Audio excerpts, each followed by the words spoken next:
On September 2000, Frank Rodriguez lay on the couch in his Montebello, California home, staring off blankly into space as the TV news described the latest traffic jam on the freeway.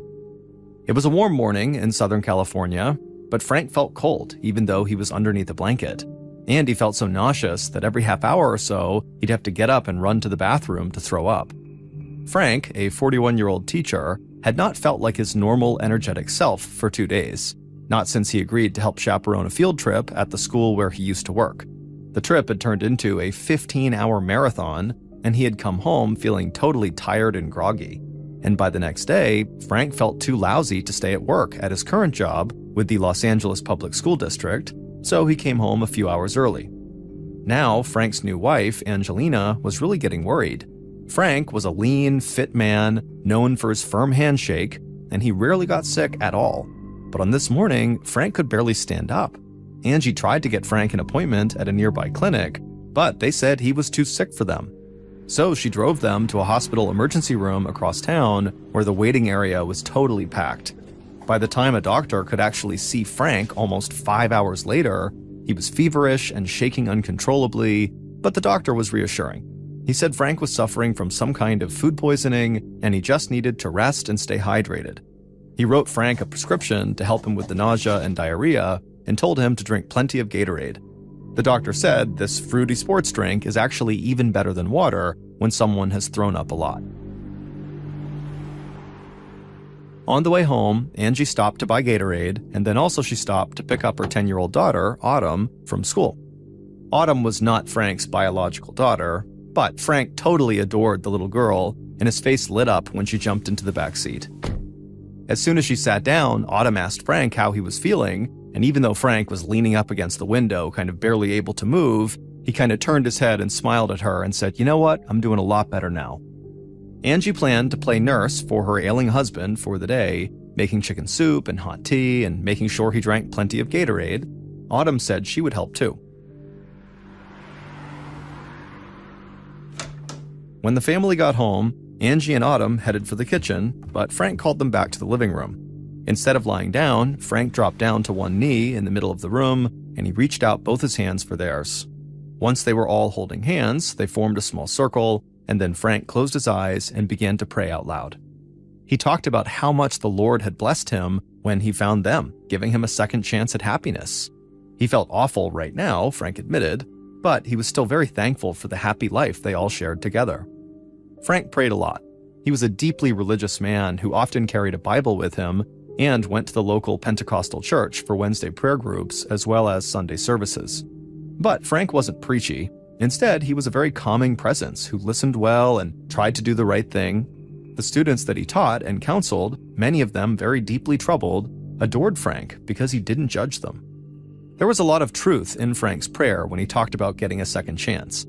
He had married young while he was in the Navy, but the long separations from his wife while he was out at sea had put the couple on the road to divorce. For years after their breakup, Frank bounced from job to job, from plumber to paralegal. He never stuck with anything or anyone for too long, and he often turned to alcohol for comfort. He would be the first to admit that it was a very lonely life. Then Frank found a job as a counselor at Angel Gate Academy, an intensive boot camp for troubled teenagers on the grounds of an old National Guard base almost 200 miles north of Los Angeles. It was a place full of unhappy adolescents who were required to live for 4 weeks at a time in the barracks under military-style discipline. The school could be a really tough place to work and tended to attract teachers who had been through traumas themselves. But Angel Gate made Frank feel like he was making a difference in young lives. In fact, he loved it so much that he went back to school to get a degree in counseling, and he gave up drinking almost entirely. Even after he stopped working at Angel Gate, Frank had agreed to help chaperone that school field trip. That was when he had started to feel sick. A big part of the reason Frank loved Angel Gate so much was because of who he met there in February of 2020. Angie, who worked in administration at Angel Gate. Angie was beautiful, with dark skin, jet black hair, and a sparkle in her eye that just drew men's attention. But she was also very spiritual. She went to church on Sundays and embraced Jesus as her savior. When Frank suggested that they hold off on having sex until they got married, Angie agreed. Frank thought the two seemed made for each other. Angie, who was 32 years old, was also looking for another chance at love. She had been through a divorce from Autumn's father a decade earlier, and she was just tired of being alone. She was also tired of struggling financially. She had grown up poor in a New York City housing project and spent much of her adulthood looking for a more secure life, with limited success. But with Frank, who was solid, hardworking, and loyal, Angie felt like she had finally found that more secure life. And so, within just 2 months of meeting each other, Frank and Angie got married, and together with Autumn, they became a family. Right after the wedding, Frank accepted a new job teaching middle school in the Los Angeles Unified School District, and that summer, the fledgling family packed up and relocated to a pleasant ranch-style home in the Los Angeles suburb of Montebello. In little more than 6 months, Angie and Frank had changed everything about their lives. They had a new marriage, a new home, a new city, and a new career practically all at once. And they talked all the time about how bright their future looked together. Frank opened his eyes after he said Amen to finish his prayer, and he let go of Angie and Autumn's hands. Then he shuffled over to the couch, where he plopped down, and Angie wrapped him in a blanket. And then for the rest of the day, Frank alternated between bowls of chicken soup, glasses of Gatorade, and cups of tea that Angie and Autumn would bring to him. By 9 p.m., Frank still felt terrible, but he was determined to try to sleep it off and hopefully feel better in time for the weekend. And so he kissed Angie and Autumn goodnight, and then he went off to bed. After Frank had left for the bedroom, Angie thought about joining him right then because she was tired too, but one of her favorite shows came on at 10 p.m., Law & Order Special Victims Unit, so she stayed up. She lost herself in the program, confident that she had done everything she could to help her husband get well. As Angie lay on the couch watching her show, she began thinking to herself that she actually really didn't want to sleep in the same bed as her husband that night. She loved him, but she knew he'd be getting up over and over again to go to the bathroom, waking her up every time. And if she just stayed on the couch after her show, she'd be able to sleep. And she'd still be nearby if there was an emergency and had to bring him to the hospital. So, as the closing credits rolled on Law & Order, Angie decided she would stay right there on the couch, and so she shut her eyes and drifted off to sleep. But at around 3 a.m., Angie woke up and decided it was time to go to the bedroom, so she stood up and she began walking in that direction, and then when she went into the bedroom, she saw Frank was not in the bed. At first, she thought he must be in the bathroom, but when she looked, she saw the bathroom light was off, and when she opened the door, Frank wasn't in there. Confused, Angie walked around the end of their bed, and that's when she saw Frank lying face down on their shag rug. He was wearing a t-shirt as he normally did in bed, and so at first, it just seemed like he must have just fallen asleep and maybe rolled off the bed or something. But when Angie yelled Frank's name and pulled on his shoulders, he didn't react. And then when Angie got down close and listened to Frank, she couldn't hear him breathing. Angie ran out of the room and called 911.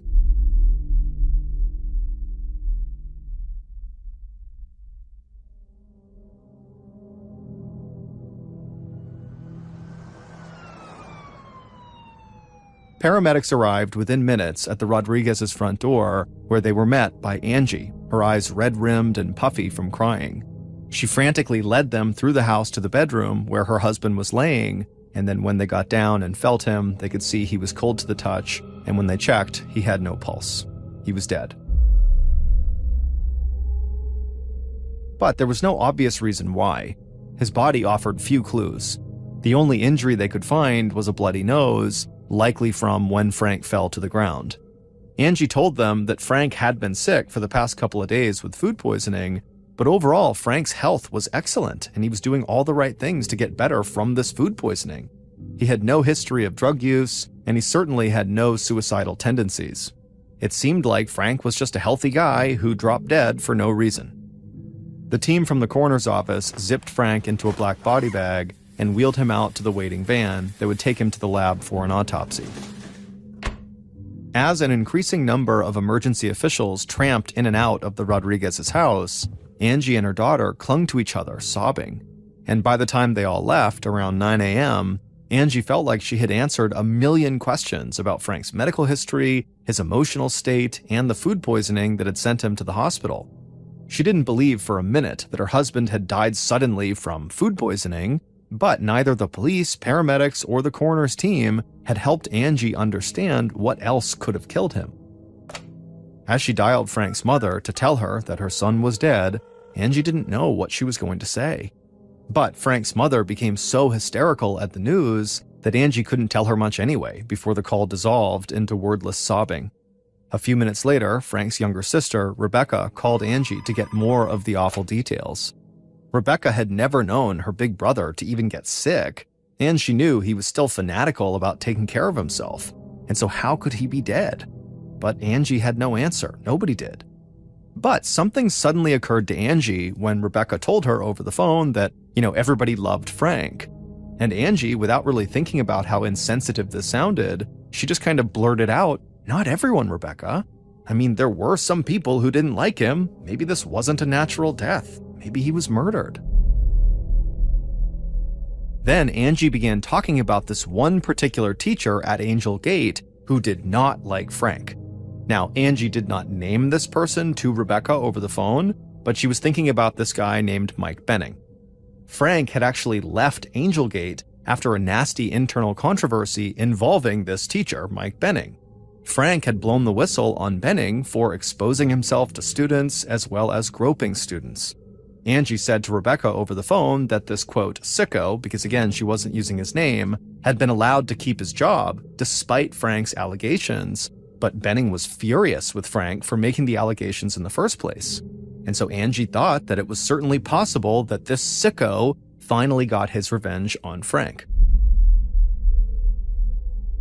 But Frank's autopsy, which was performed the same day that Frank died, turned out to be inconclusive.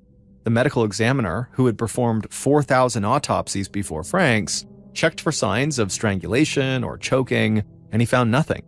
He looked for needle marks between Frank's toes that might have indicated he was a closet junkie, and there were none. And blood tests for cocaine, heroin, and even marijuana came back negative as well. The medical examiner would also look for signs of damage to key organs, from his heart to his lungs to his kidneys, and again, everything just appeared normal. The coroner's team then went back to Frank and Angie's house a couple of days later to search for toxic chemicals, thinking that might have killed Frank, but all they could find inside of the house was some ant poison and some insecticides. And when they tested Frank's blood, he was negative for both of those poisons, as well as negative for common poisons like arsenic and cyanide. Frank had been dead for only a few days, but his death was on the way to being classified a medical mystery and put on the shelf to be forgotten. The coroner's office was out of ideas, and the local police had never really shown much interest in the case to begin with. They didn't even send over a detective to ask questions on the night that Frank was found dead. But Angie Rodriguez was not about to let her husband's death be forgotten.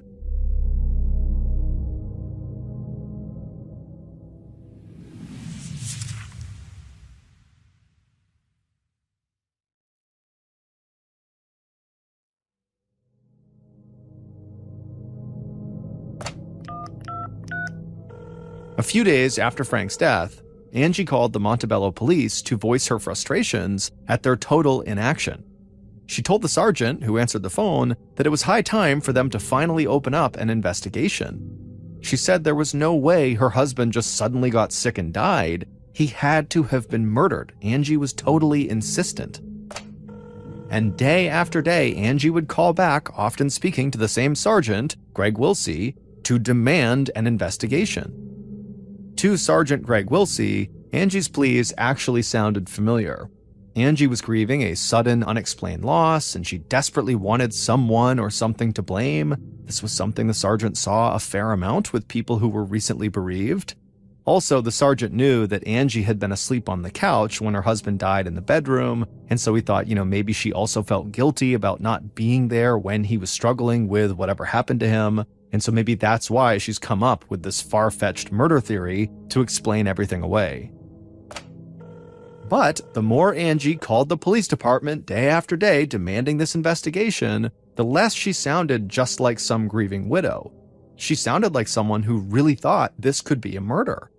And with every call she made, she got more and more specific about who she really believed should be the primary suspect.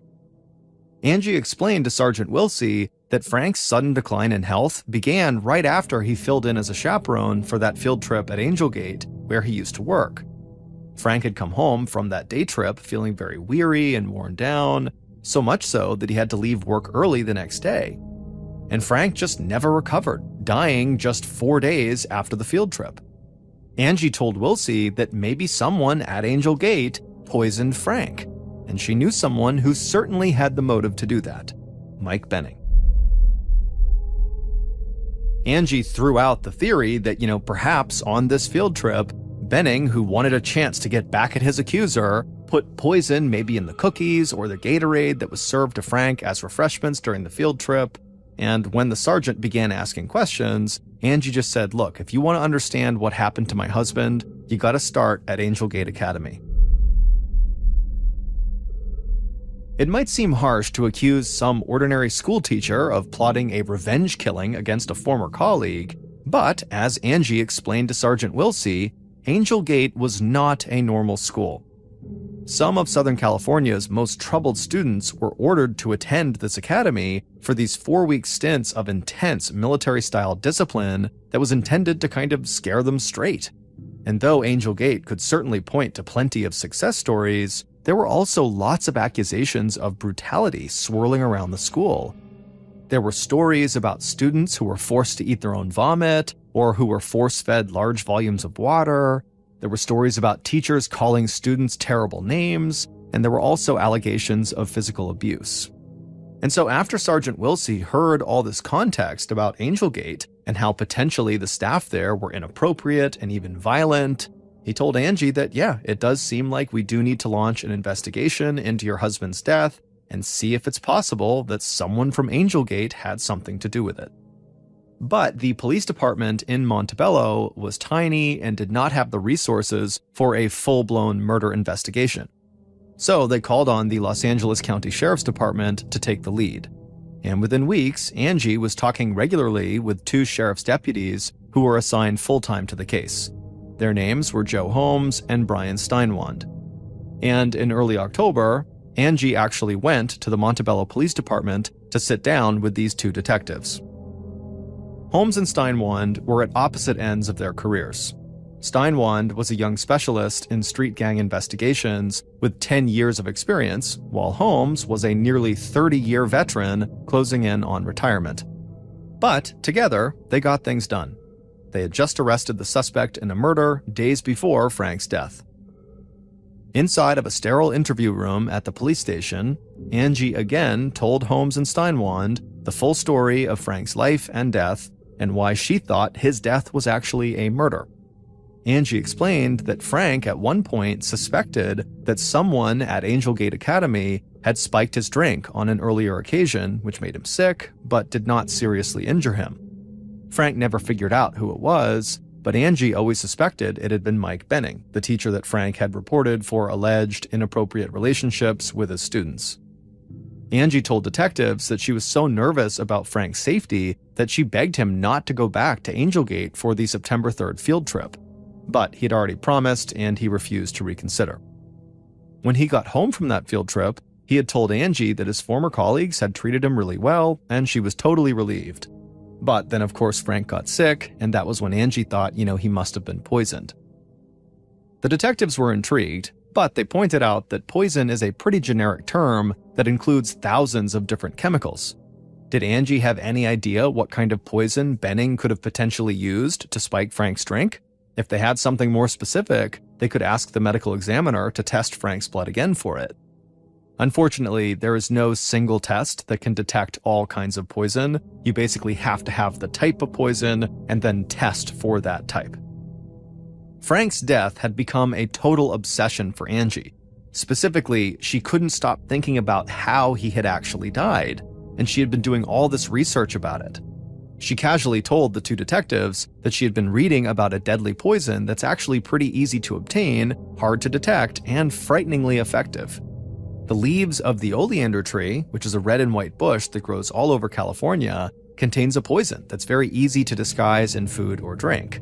And so Angie believed that it was totally possible that that was what Benning could have used to kill Frank. The detectives agreed that Angie's suggestion could be right, But it was just speculation. Without evidence, they really could not pursue this as a lead. Holmes and Steinwand walked out of the meeting with Angie with mixed feelings. Angie could be right that maybe Mike Benning had killed Frank and, maybe he used oleander, but it was just totally speculation. At this point, the detectives weren't even sold on the idea that there had been a murder at all. After all, they had no cause of death, and the medical examiner had not even ruled out natural causes yet. And so it just seemed like Angie was really jumping to conclusions, and they couldn't do that. But despite all that, both men agreed on one thing. They needed to talk to Mike Benning.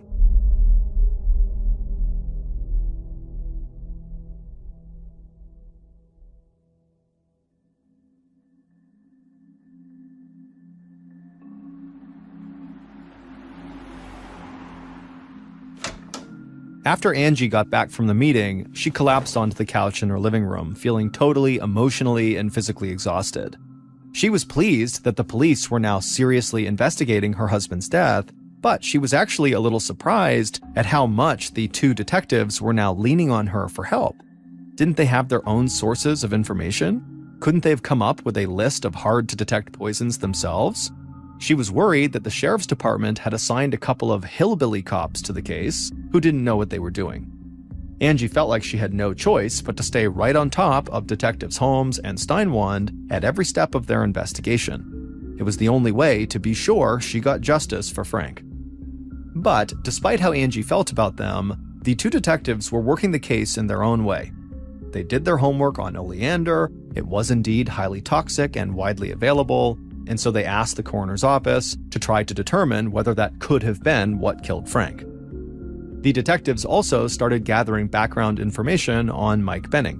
What was his disciplinary record? Did he have a criminal record? And much more.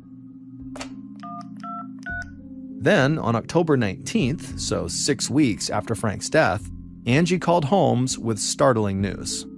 Angie said she had gotten this frightening phone call that morning from someone who identified themselves only as being one of Frank's former students. The ex-student said that he had spoken directly to Mike Benning about Frank's death, and Benning had seemed really defensive, saying police, quote, "can't pin it on me," end quote. Detective Holmes stopped Angie while he searched for a pen, and then when he had it, he said, "Okay, keep going," and then he started writing down all these notes as Angie continued.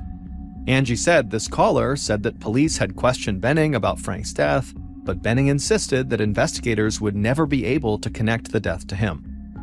Angie said she tried to pump the caller for information, but the call quality was poor, and the static kept getting worse and worse, and then just before the call broke off completely, the caller had said, "Ask them about antifreeze." Angie said she called the detectives right away before she even had a chance to check with her cell phone company to try to figure out who had just called her, but she was just so excited about this tip that she wanted to share it immediately. And then Angie wondered aloud to the two detectives if maybe Mike Benning really had killed her husband and used antifreeze to do it. But Detective Holmes was not ready to leap to conclusions the way Angie was. For starters, he wondered how anyone could drink antifreeze without knowing it. Wouldn't it taste horrible and the intended victim would spit it out? Holmes was also curious about who this former student might have been and why they would call Angie instead of the police. And then also, why didn't this caller call back after that first call broke up? Neither Holmes nor Angie could answer either of those questions, and so ultimately, Detective Holmes told Angie that yes, this call was clearly very helpful, and investigators would love to speak with this person, this former student, again if they could, and so he asked Angie to please keep his phone number close to her at all times and to pass it along to this anonymous caller if they happened to reach out again. And Angie said she would. After Holmes hung up with Angie, he immediately briefed Detective Steinwand about the call. Angie's anonymous caller may have handed them their first break in the case. Now they needed to contact the phone company and figure out who made the mysterious call to Angie. Angie was also feeling very excited after she got off the phone with Holmes. She was sure that now the detectives would ask the coroner to conduct a new autopsy and he would be able to test for antifreeze in Frank's blood. She had learned from her research that the main ingredient in antifreeze, which is called ethylene glycol, actually tastes sweet even though it's a deadly poison. As a result, antifreeze is particularly dangerous to animals and children who can't read the warning labels. Angie felt like she had become a junior detective herself, spending hours on the phone with law enforcement and many hours more doing her own research both online and at the library. But if the police were finally able to catch the person who killed her husband, then of course all of it would be worth it. But at a minimum, Angie already felt so proud that she was actively helping to catch her husband's killer. But days passed and then weeks passed, and still the detectives did not call Angie back with any updates. Meanwhile, Angie moved out of the house in Montebello to stay with friends up the coast. Frank had been the main breadwinner in the family, and so money was tight now with him gone. But Angie was actually happier to be living with other adults. The horror and stress of the last few months and having no explanation for her husband's death were a bit easier to manage with other people she could talk to all around. But nothing could have prepared Angie for the call she would receive on December 13th, so 3 months after her husband's death. It was a call from Mike Benning, the man she believed murdered her husband.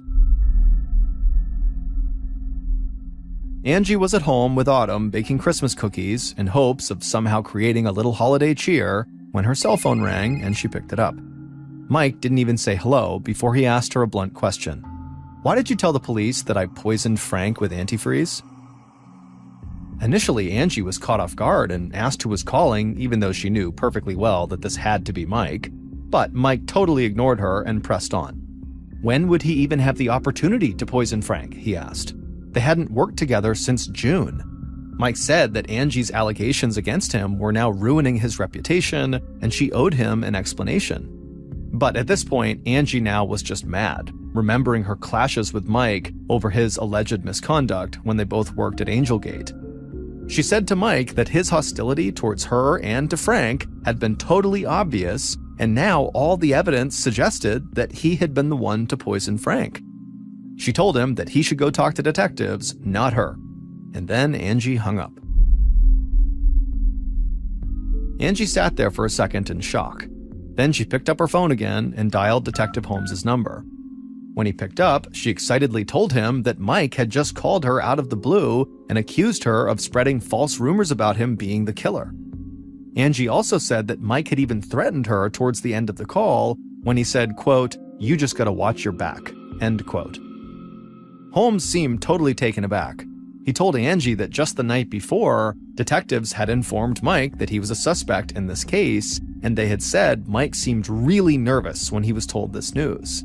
And so Detective Holmes promised Angie that he would tell Mike to make absolutely no further contact with Angie, or he would go directly to jail. And so Holmes just urged Angie to stay calm and patient and allow police to finish the investigation. Holmes didn't tell Angie this, but he had actually already asked the coroner's office to send Frank's blood samples to a state-of-the-art lab in Minnesota that specialized in antifreeze poisoning. If Frank really died from drinking antifreeze, then this lab would be able to prove it. They just had to wait for the lab tests to come back. Finally, on the day before Christmas in 2000, Detective Holmes and Detective Steinwand got the report back from the lab in Minnesota. The moment Holmes saw the envelope on his desk, he immediately grabbed it, tore it open, and pulled out the documents and started to read, and as he did, his eyes grew wide. Frank Rodriguez did indeed have a fatal level of antifreeze in his blood at the time he died. In fact, his body was literally riddled with this toxic chemical. There was antifreeze in his eyes, his heart, and his stomach. Angie had been right. Her husband had been poisoned. And her anonymous caller had been spot on when he suggested that antifreeze could have been the murder weapon. The death of Frank Rodriguez was now officially classified as a murder. Detective Holmes and Steinwand were now very close to cracking the case, but the detectives knew there was still a big weakness in trying to hang the murder on Mike Benning. Did he really have the opportunity to poison Frank? Frank had been a last-minute substitute chaperone on that fateful Angelgate field trip, and so how would Mike have known that Frank was going to be on the trip so he could bring along his antifreeze? Because Mike certainly wouldn't be carrying antifreeze with him at all times. So the detectives turned one more time to Angie for help in late January of 2001. Detective Holmes called her up at home and he asked her if she had a memo or any other written evidence that actually listed Frank as a chaperone for this trip before the trip actually happened on September 5th. This time, Angie had nothing but her memory to go on. Angie said there definitely was a list that had all the chaperones, which included both Frank and Mike on it, and she had seen that at least several days before the trip happened, but when she looked around her house, she couldn't find it. But 2 weeks later, on February 5th, 2001, detectives caught one more big break. The fax machine in the LA County Homicide Bureau came to life in the middle of the afternoon and spit out an anonymous fax. The fax, marked urgent, was addressed to Detective Holmes, and on it, on the first page, was just a simple question: why is Mike still free?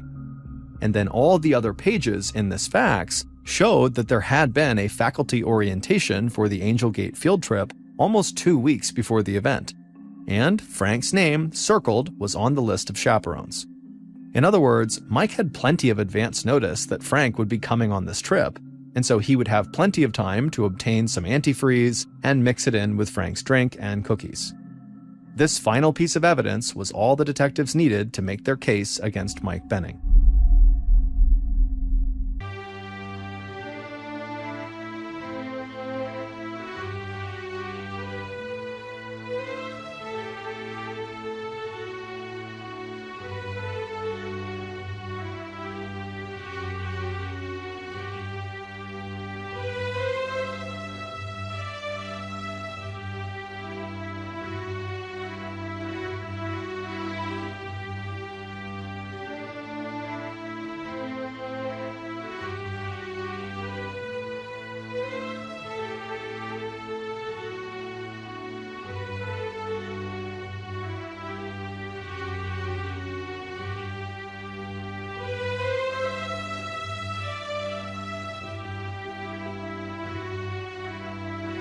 Two days later, Detective Holmes and Steinwand were driving when Angie paged Holmes. Holmes immediately called her back and told her about the mysterious fax they got. It was the final piece of the puzzle, making it clear that in addition to having a motive, Mike also had the opportunity to murder Frank. Holmes said that they were on their way to arrest Mike in San Luis Obispo, and they'd be happy to pick up Angie if she wanted to be present at the big moment. Angie was thrilled and said yes, she'd love to go.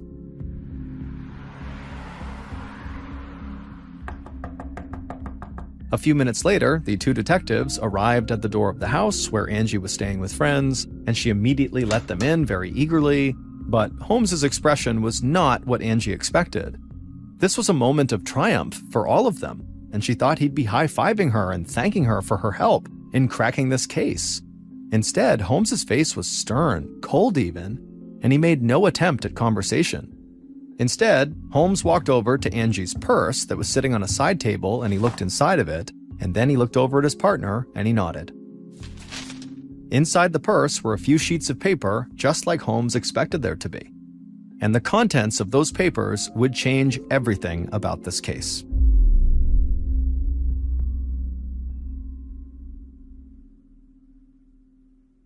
Here's what detectives say really happened to Frank on the night of September 7th, 2000.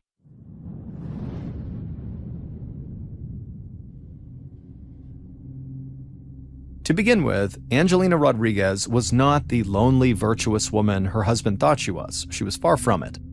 She had been divorced 3 times previously, not once, as Frank believed, and she began an affair with a former prison inmate a few months after she married Frank. Friends of Frank say that Angie's devotion to Jesus was just an act to lure him in. Her previous boyfriend had been more of a cowboy, and so she had morphed into this cowboy hat-wearing party girl doing the Texas two-step at country bars. Angie told friends that she never loved Frank and that she saw him mainly as a source of cash. In July of 2000, 2 months before Frank's death, she convinced Frank to take out a $250,000 life insurance policy. If Frank died, Angie would get the financial security she had been dreaming of. Within days of applying for Frank's life insurance, Angie told a friend that she was unhappy in her marriage. But when the friend asked her why she didn't just get a divorce, Angie said she'd get more money from the insurance if she killed her husband. The friend took it as a joke and suggested that Angie try oleander leaves brewed in tea. Angie had never heard of oleander poisoning, but as it turned out, she had an oleander bush right outside of her home. A few days later, in July of 2000, another friend of Angie's suggested killing a nuisance dog by feeding the animal hot dogs soaked in antifreeze. Angie asked, why antifreeze? And the friend said, well, because it tastes sweet, and so the animal will eat it, but it will also kill them, and no one will know. And so Angie took note. And by early September, Angie was ready to put her life insurance scam into action. First, she gave Frank tea brewed with oleander leaves, which made him incredibly ill, but didn't kill him, much to her annoyance. The emergency room doctor had said that Frank had symptoms of food poisoning, but it was probably Angie's toxic tea that was making him ill. And then when they got home from the ER visit, when Angie promised to nurse her husband back to health, what she really was doing was just finishing her crime. The Gatorade that she was giving her husband every 4 hours to keep him hydrated likely contained toxic antifreeze that left Frank dead on the bedroom floor within 24 hours. Angie called her life insurance representative the same day that her husband died to find out about collecting on her husband's policy. And that's when she hit a serious obstacle. The salesman said Angie could not collect on the policy until the medical examiner determines the cause of death. As a result, when the autopsy came back inconclusive, Angie was not able to get her $250,000. Desperate for this money, Angie began badgering the Montebello police to open a murder investigation, and then she began feeding them clues to solve a crime that she herself had committed. All the time that Angie thought she was providing key information for this investigation, the two detectives that she called hillbilly cops had been one step ahead of her. Holmes and Steinwand had been working with Mike Benning for months. They quickly discovered that Frank had never been a whistleblower. He had never reported Mike for sexual misconduct with students, and Mike also said he considered himself a friend of Frank. Angie was the one who had repeatedly accused Mike of misconduct, but no one at the school believed it. As a result, Holmes and Steinwand knew that Mike had no reason to want Frank Rodriguez dead. But someone else had a powerful motive to murder Frank Rodriguez. The detectives just needed proof that their theory was right, and they used Angelina Rodriguez's own greed to lure her into a trap. But Angie just thought the detectives were slow, so she kept giving them new leads, eventually revealing the two poisons she had used, and creating a trail of lies in an effort to blame someone else. On the night in February of 2001 that Mike confronted Angie about her allegations, the detectives were listening to that phone call. They knew he never threatened Angie and that she lied about much of their conversation. But Angelina Rodriguez was genuinely surprised at what happened when Holmes and Steinwand came to her door that day in February of 2001. She really believed the detectives were coming over to her house to drive her out so she could watch Mike Benning get arrested. Instead, Detective Holmes pulled out a pair of handcuffs and slapped them on her wrists and said, "You are under arrest for the murder of your husband." Just before he arrested her, Detective Holmes had opened Angie's purse, and like he expected, he found the original of the anonymous fax that had given the detectives that last bit of evidence they needed to arrest Mike. Angie was the anonymous faxer. Disturbingly enough, the detectives believed that this was not the first time that Angelina Rodriguez killed for money. Her daughter, Autumn, actually had a younger sister named Alicia, who died at the age of 1 in 1993 from choking on a broken pacifier.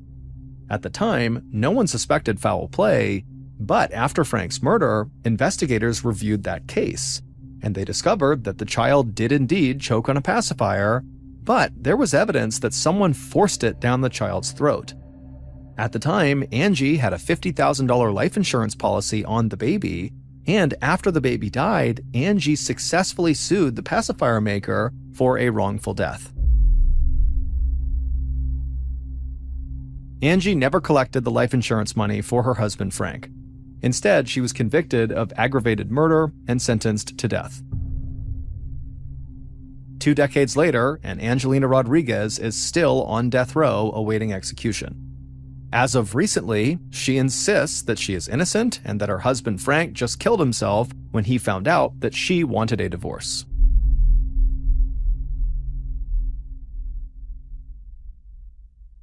Also, just as a closing remark, Mike Benning is a pseudonym. We did not use his real name in order to protect his reputation.